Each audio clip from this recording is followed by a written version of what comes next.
is sometimes a misconception about San Antonio's East Side, that it is home to just the African American community. But the East Side has changed. Yeah, and it's still changing. Some say it's progress, others might point to gentrification as part of that change. But there is no doubt that it is transforming. In this KSAT Explains, we explore how the city's East Side came to be.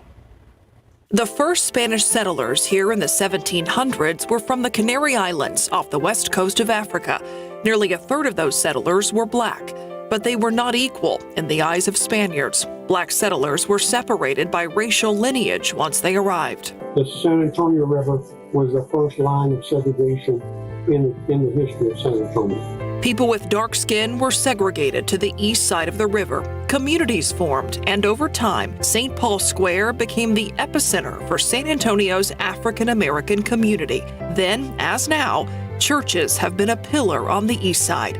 Historic churches that still exist today, like St. Paul Methodist and Mount Zion First Baptist Church, became safe havens as racial tensions in the South remained high. The church was founded back in 1871 by 5 former slaves and a white minister. Today, Mount Zion is located on Martin Luther King Drive, but it started as a modest one-room building on Santos Street. The African American Church was one of the few places in those early days where you could gather, you could obtain a measure of respect, you could learn. It was a safe space. So after slavery is over, and you look for leaders, it's the church that becomes that space that can bring people together. And so many of the leaders, the first political leaders, many of them were ministers or deacons, because these are people that had the ability to read, people that had the ability to write.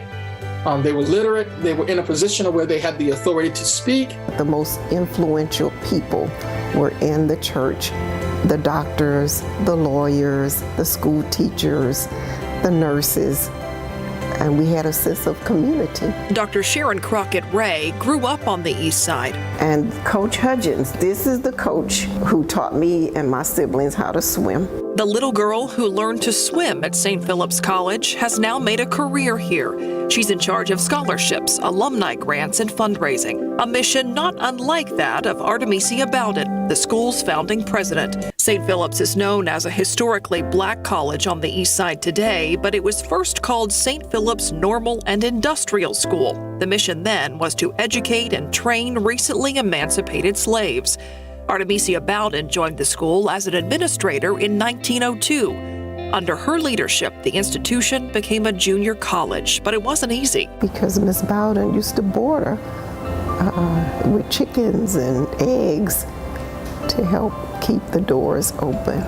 In the 1920s, the East Side saw significant growth during the Great Migration, a time when thousands of African Americans were driven from their homes by a lack of economic opportunity and harsh segregation laws in the rural South. That growth in cities helped lead to the creation of San Antonio's NAACP chapter, only the second chapter in Texas. That gave rise to local black leaders like John Grumbles, who served as NAACP president. Then there was a man named Charles Bellinger. He owned a construction company, a barbershop, a theater, and a newspaper eventually. While many East Side leaders were born from the church, Bellinger's legacy is not quite squeaky clean. He was known as a gambler, an eventual political boss, but he used his influence at City Hall to get the East Side recognized and get the services his community needed. Mr. Bellinger used to purchase poll tax and give them to people, minorities, to allow them to vote. A poll tax was created in the 1890s in the U.S. It was basically a fee to vote, and it was a way to keep African Americans from voting in southern states. So, in my opinion, he gave many people their voice, because your vote is your voice. Because a lot of people couldn't afford to purchase the poll taxes. Today, the Bellinger Mansion is part of the campus of the Greater Corinth Baptist Church on South New Braunfels. It's one of the many things that have changed over the years, including who calls the East Side home. We looked at U.S. Census data in 4 zip codes on the East Side. Here's the percent of people who in 2015 identified as Black or African American. Now look at the data for 2020. 3 out of 4 of those zip codes saw a decrease in the Black population, and the numbers are backed up by anecdotes. Father Kevin Fowles has watched his congregation change in the 14 years he's been the pastor at Holy Redeemer Catholic Church on Nevada Street. Yes, a white pastor at a historically African American church. Not unusual in the Catholic faith. But Holy Redeemer is. We are still a predominantly African American parish, the only such parish in the Archdiocese. Still, in the pews on Sunday, you will find a diverse congregation.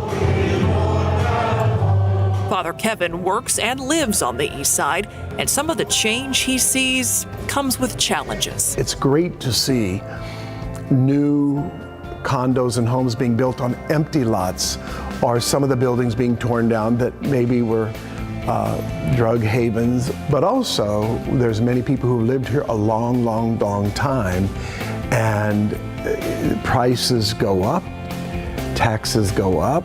How do we keep the poor and the elderly from being displaced from their homes? That's, I think, a real key thing for me. Despite the growth, Father Kevin says there is a misleading generalization about the East Side that he'd like to clear up. I think the narrative about the East Side is that we are all poor, that we are all black, that we are all crime-ridden over here, that this place is just so dangerous. And in reality, I don't find any of that. Changing minds is challenging, and so is preserving history and culture. There's something to the East Side other than driving through it to get to the AT&T Center. That there is a life and a richness and a culture and good people who live in this area. I know that is transformational, but there's rich history and legacy here on the east side of San Antonio that needs to be always preserved and revered.